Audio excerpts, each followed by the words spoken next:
And now, an Envision Financial podcast with Luke Smith on Canberra's 2CC. And Mr. Luke Smith from Envision Financial joins me in the studio. Did you notice that that's actually a bit of a play on words? Money matters. I guess they matter. Because money matters. I like it. And anyway, sorry. We're here today. You could be more enthusiastic. Well, you know, what happened? You've been playing it. You've had a hard week, haven't you? I've had a hard week, but that's by the by. It's, you know what, it's Friday afternoon. It's Friday Let's afternoon. have a laugh. Let's have a laugh. That's right. All right. Well, today we're going to talk about how to turn your super into a pension. Doesn't that happen automatically? Well, you would think so. And of late, I've had some wonderful assumptions fed to me as gospel because the ladies at work said, and the blokes digging the trenches said, and the doctor told me that. And it always baffles me as to the assumptions, good, bad, and indifferent, that people have in relation to what happens. And you're spot on. It doesn't happen automatically because there is nothing that says you must start a pension. Now, as we've discussed in previous shows, there are some significant benefits to starting a pension. Some of them are, but not limited to, the ability to have tax-free earnings inside your account, the ability to access money over the age of 60 on a tax-free basis, paid to you regularly. And as we touched on in the previous show, the word pension does not automatically mean fortnight. And I think that's the biggest thing I'd like people to take from today is starting a pension is simply taking off your accumulation hat, which you've been wearing over your working life. We're accumulating money, we're putting it in for the benefit of later. Well, now later's arrived and we've said, hey, I've met a condition of release, which means I've reached my Commonwealth preservation age. I've put my hand up and said, I have ceased gainful employment. Now, once you've done that, you can approach your fund and say, hey, Mr. Super Fund, I would really like to take some money out. And the two key ways that you can do that, one is a lump sum, which doesn't necessitate the commencement of a pension. And the second is to start an income stream, otherwise known as a pension. When we use the word income stream, all we are simply referring to is the withdrawal of money as an income stream over a period of time. And that period of time is generally the financial year, from July to June, and in a frequency that suits you. Would I like it weekly? Would I like it fortnightly, monthly, quarterly, or annually? Or do I not need it? Because you might have retired, you might have some rental properties, you might have some cash in your own name, and you think, well, markets are a little bit up and down at the moment. I'll just let it grow a little bit more before I start taking money out. And that is also completely fine. There is nothing that says you must start a pension. It is an option for you to consider once you've met a condition of release or a set of rules in relation to retirement. Now, I hear some weird and wonderful things around how and when and what and the flexibilities of doing so. You can start a pension and go back to work. Big misconception. Oh, I've started a pension now, oh, I can't go back to work. Yes, you can. If you're over 60 and you've ceased a form of gainful employment, I'll go you one better. You can quit one of two jobs, keep one full time and still start a pension. Now, those rules are slightly different if you're under 60, but there aren't a lot of people under 60 now because of the age brackets in relation to the condition of release. They're starting to move past that bracket. Those that are going to retire have generally retired. There are some exceptions, so don't call in and say, oh, I'm one of those, generally speaking. The other big upside of commencing a pension is that there are no earnings tax. There's no earnings tax inside the fund, and there's no capital gains tax. So another huge advantage of commencing a pension is your tax rate inside your fund is 0. That can come down from 15%. That's very beneficial. And you can sell assets in a pension and pay no capital gains tax. If you sell assets inside a super fund, then there is potentially capital gains tax to be paid, depending on how long you've owned that asset and what you've done in relation to buying and selling other investments in the past. Because as people may be aware, you can carry forward losses inside a structure to your betterment. So they're the primary reasons why you would start a pension. How do we physically do it? So we approach our superannuation provider and we ask them for our account-based pension or transition to retirement pension paperwork. And a transition to retirement, as we've discussed in previous shows, is simply commencing an income stream whilst still remaining in the workforce and being over your Commonwealth preservation age. The primary difference is that you don't get those tax concessions that I spoke about before, and you can only take a maximum of 10% under the transition to retirement rules.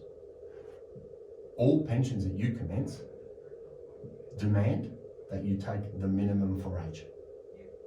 55 to 64, 4%. 65 to 74, 5%. And as you get older, that percentage increases over time. You must draw that minimum between the commencement date of the pension and the 30th of June in that financial year. Or if it's been in place for a number of years, from 1 July to 30 June. Doesn't matter when you take it, but you must take it to benefit from all of those tax considerations that we spoke about earlier. To physically commence the pension, you complete the paperwork with the super fund. They will ask you things like, have you met a condition of release? And if you have, which one have you met? How much would you like paid as a pension? When would you like that pension paid? And where would you like that pension paid? So you need to provide things like a declaration of retirement. You'll need to provide frequency of benefit. You'll need to provide the amount that you want. Generally speaking, if you don't provide an amount, they will give you the minimum by default. And then you need to tell them where you want it paid. Some funds will let you choose where the money comes from in relation to, is it coming out of cash? Is it coming out of the bank account of the super fund? Is it coming out of the fixed interest sector first? Where do we sell down assets as a priority to fund that? So you do have some other asset allocation considerations depending on the provider that you're with.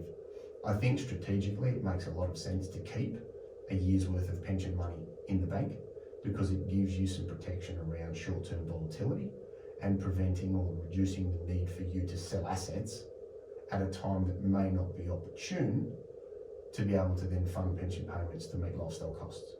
So as long as you adhere to the paperwork requirements, and you must in this instance, do a very good job of adhering to the paperwork because they are very strict in relation to the declarations and the things that you provide, but it is something that is fairly easy to do and not overly complicated when it comes to kicking off your initial amounts of income, which you can always change each financial year or at any time, provided your fund allows it.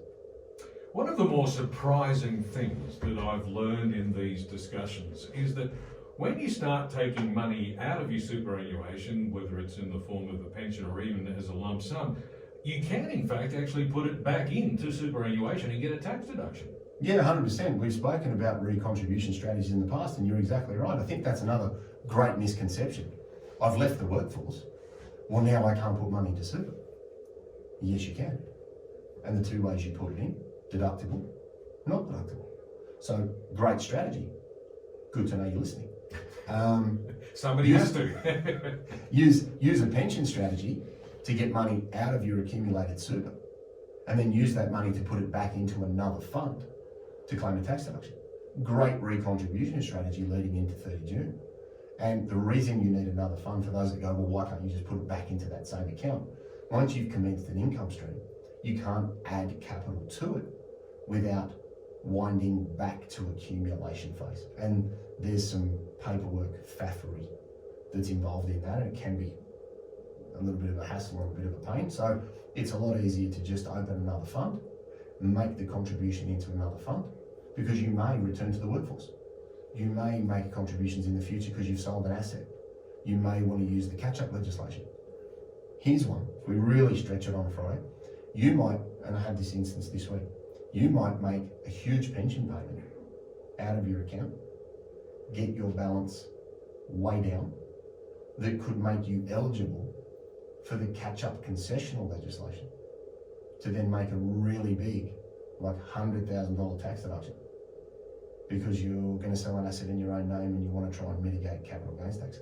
So whilst we think pension, we think retirement, living money, golfing money, mahjong money, boat money, new golf club money, whatever it is, also think strategically.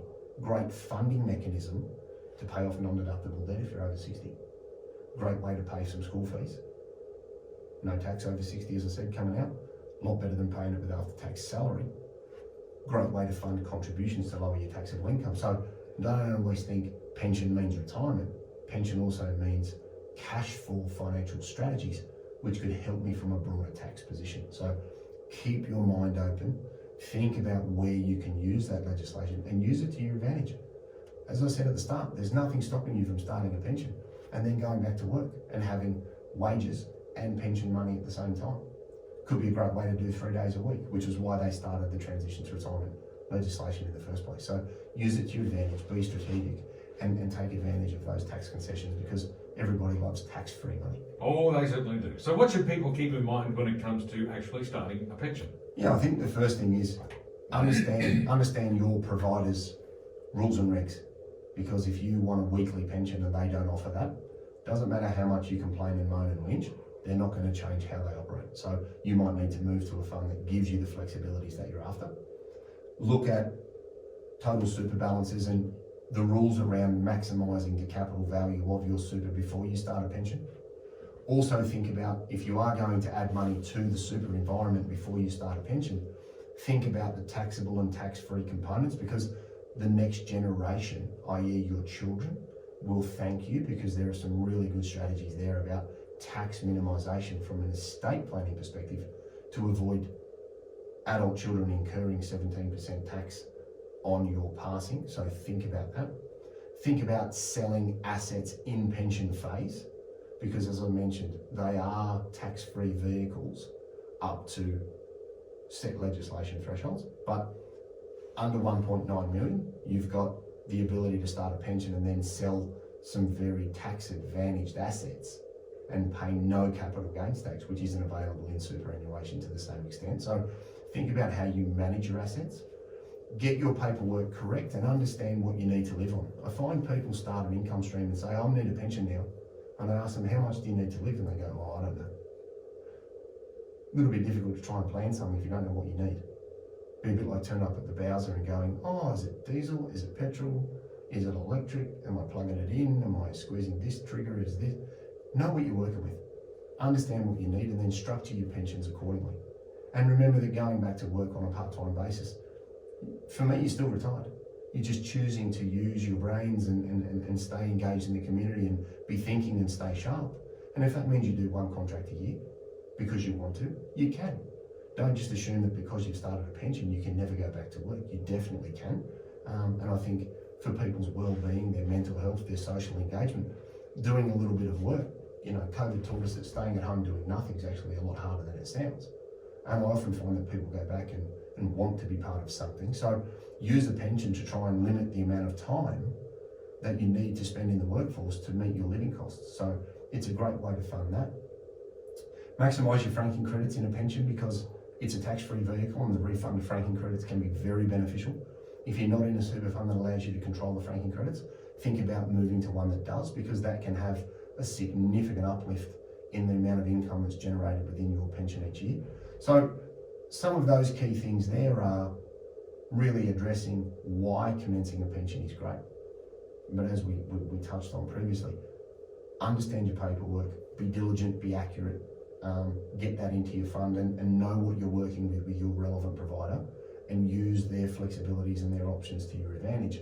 But primarily, also remember that you need to know where the money is coming from out of your account.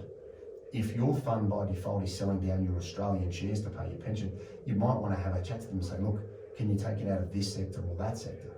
Or hold a year's cash in the bank so that you're not selling assets at all, and then use the dividends to bolster that cash account to fund your lifestyle, whatever it may be. So there's a bit to consider, but I think a lot of people can do this on their own bat, and with a little bit of help, they can definitely move in a positive direction. Fantastic. Luke Smith from Envision Financial is with me in the studio today. We're talking about how to turn your super into a pension. It's 10 to 5, back with more in just a moment.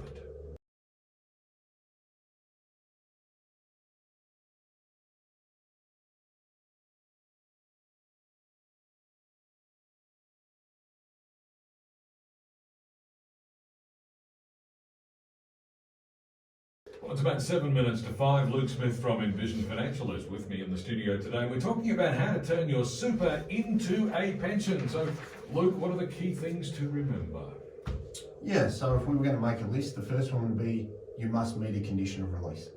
So depending on your year of birth and your age, you must meet that condition of release, and that condition of release says that I've ceased gainful employment. If you're under 60, that definition says that you don't intend to ever work more than 10 hours a week.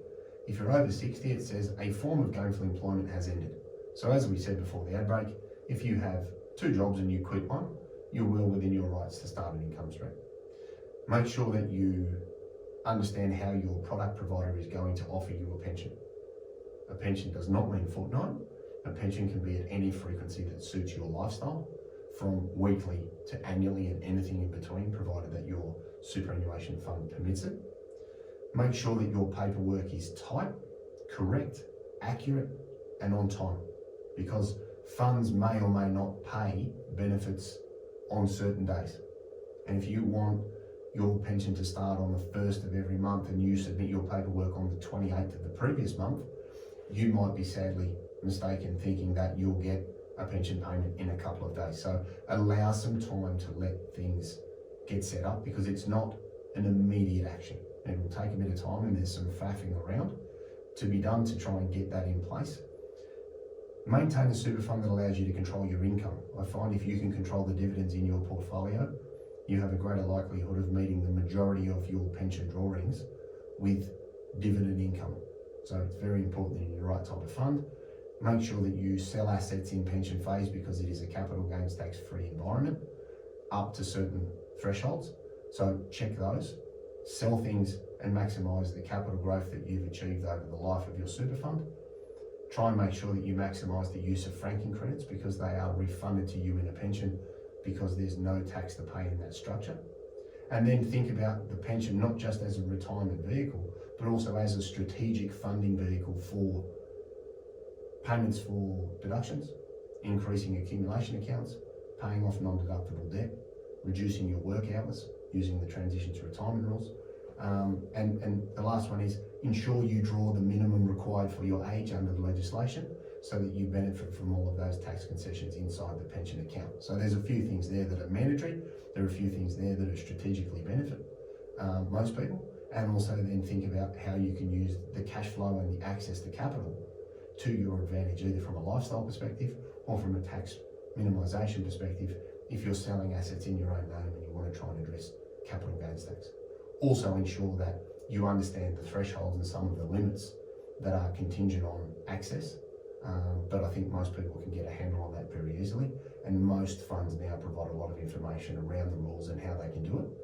So check with your provider to see what your options are, so that you can make some really good informed decisions prior to ceasing work and be comfortable that the pension that you can get hold of is going to be right for you in retirement.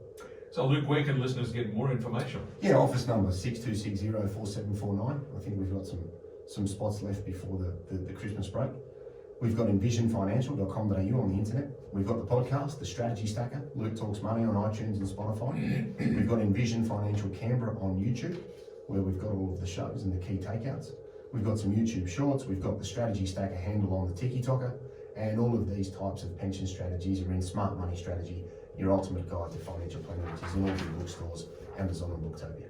Sensational. We'll catch you again next Friday. See you next week. Luke Smith from Envision Financial.